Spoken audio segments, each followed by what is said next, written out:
Hi guys, how you guys doing? I hope you guys are doing well during this difficult time. I know we can do it. So for today's story, I will be talking about Rapunzel. In this version of Rapunzel, it's originated in the 1800s in Germany, and it was written by the Grimm brother. There's two earlier versions to the story. One, it's in the 1600s. It's in Italy, and it had a huge Christian undertone. And another one is in the 1000s CE, and it is originated in Persian.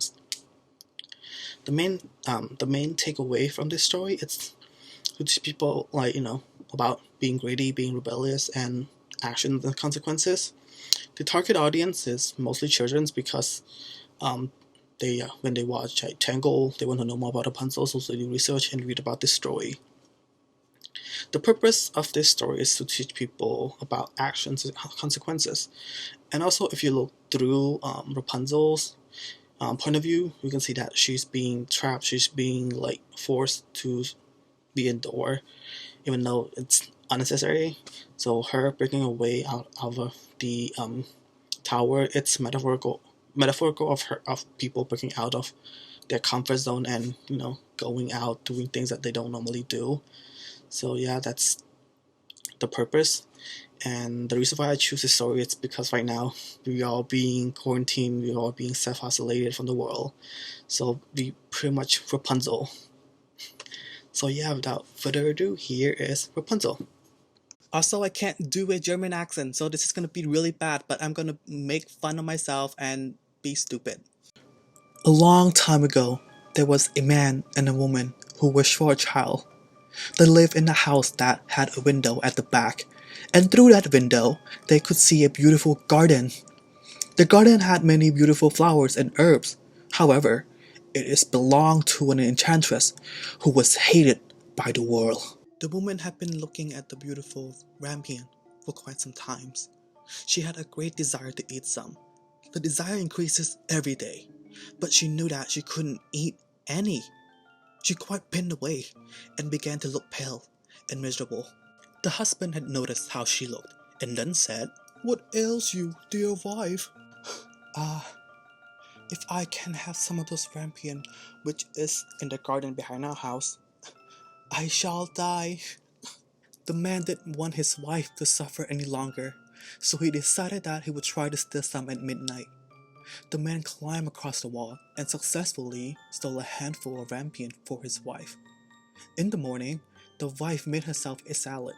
She ate it greedily. It tasted so damn good that she longed for more the next day. Her husband once again sneaked into the garden to get some more rampion, but as he was climbing back, he had noticed that the enchantress was standing before him.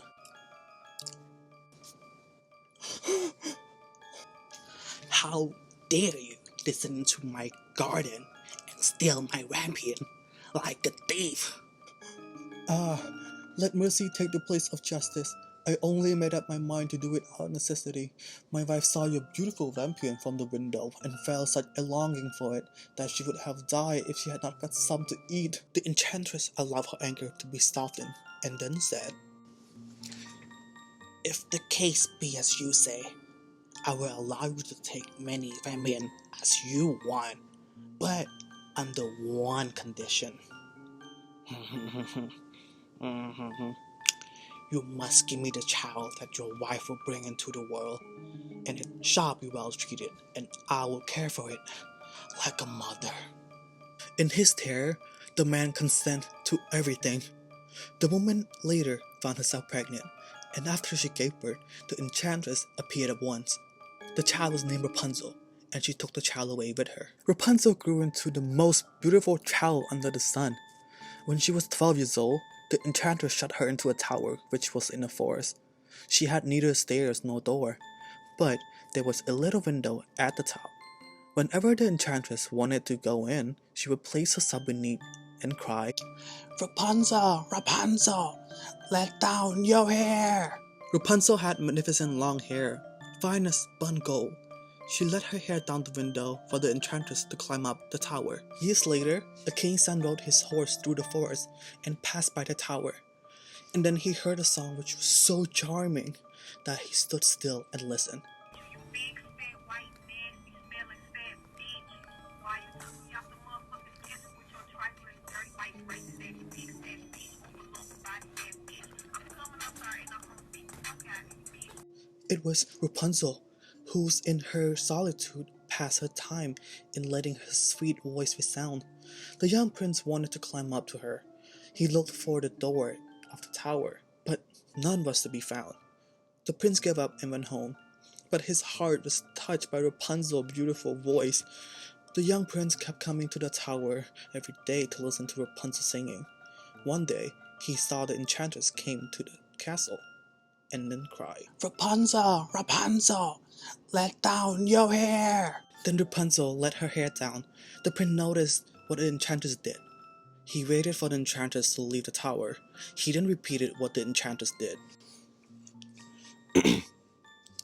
"Rapunzel, Rapunzel, let down your hair!" Her hair fell down immediately, and the prince climbed up. Rapunzel was frightened after she noticed that it was a man. But the prince began to talk to her politely. He told her that he had been so stirred up by her beautiful voice that he was determined to see her. Then Rapunzel lost her fear, and when he asked her to marry him, she said yes. "I would go away with you, but I don't know how to get down." "You know what? Bring some silk every time you come to visit, and I will weave the ladder with it. And when it's ready, I'll get the sand down with you, and you will take me to your house." They both agreed to the plan, and until that, the prince would come to visit Rapunzel every evening, because the enchantress would come by morning. The enchantress hasn't noticed anything until Rapunzel said, "Tell me, why are you heavier than the king's son?" "Oh, I'm seeing him at the moment." "How dare you, you wicked child! What did you say? I thought I have isolated you from the world, and yet you deceived me?" The enchantress was so angry, she grabbed Rapunzel's hair by one hand and grabbed a scissor with another hand.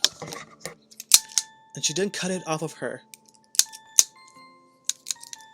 Rapunzel's hair is laid on the floor. The enchantress was so cruel that she took Rapunzel into the wilderness, where she would suffer greatly. On the same evening, the enchantress tied Rapunzel's hair to the hook at the top of the tower by the window, and when the prince called out, "Rapunzel, Rapunzel, let down your hair," she let down the hair.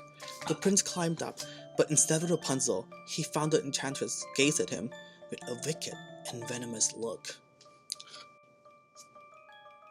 "Aha! You have come for your dears, but the beautiful bird sits no longer singing in the nest. The cat has got it, and will scratch out your eyes as well. Rapunzel is lost to you. You will never see her again." The prince was saddened, and in his despair, he threw himself from the tower. He escaped with his life, but he fell on the thorn that pierced out his eyes. Blindly, the prince wandered into the forest, eating nothing but grass, root, and berries. He wept over the loss of his dearest Rapunzel.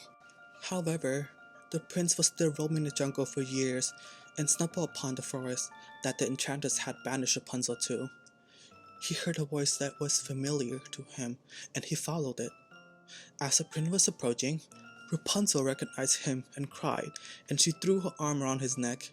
Two of her tears fell into his eyes, and they both became clear again. The prince could see his dearest Rapunzel with their two kids. He led her to his kingdom, where he was joyfully received, and they lived happily ever after.